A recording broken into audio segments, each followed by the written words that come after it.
एक समय की बात है। गर्मियों के दिनों में एक चींटी बहुत प्यासी थी और वो अपनी प्यास बुझाने के लिए पानी की तलाश कर रही थी। कुछ देर आसपास तलाश करने के बाद वह एक नदी के पास पहुंची। सामने पानी था, लेकिन पानी पीने के लिए वह सीधे नदी में नहीं जा सकती थी।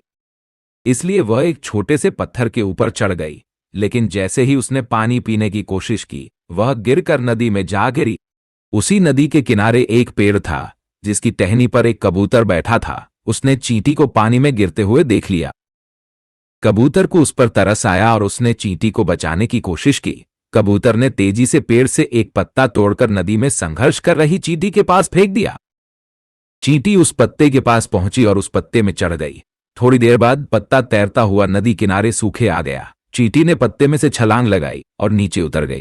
चींटी ने पेड़ की तरफ देखा और कबूतर को उसकी जान बचाने के लिए धन्यवाद किया। इस घटना के कुछ दिनों बाद एक दिन एक शिकारी उसी नदी किनारे पहुंचा और उस कबूतर के घोंसले के नजदीक ही उसने जाल लगा दिया और उसमें दाना डाल दिया।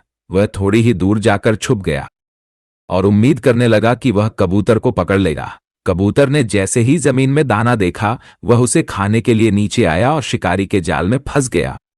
चींटी वहीं पास में थी और उसने कबूतर को जाल में फंसा हुआ देख लिया। कबूतर उस जाल में से निकल नहीं पा रहा था। शिकारी ने कबूतर का जाल पकड़ा और चलने लगा। तभी चींटी ने कबूतर की जान बचाने की सोची और उसने तेजी से जाकर शिकारी के पैर में जोर से काट लिया। तेज दर्द के कारण शिकारी ने उस जाल को छोड़ दिया और अपने पैर को देखने लगा।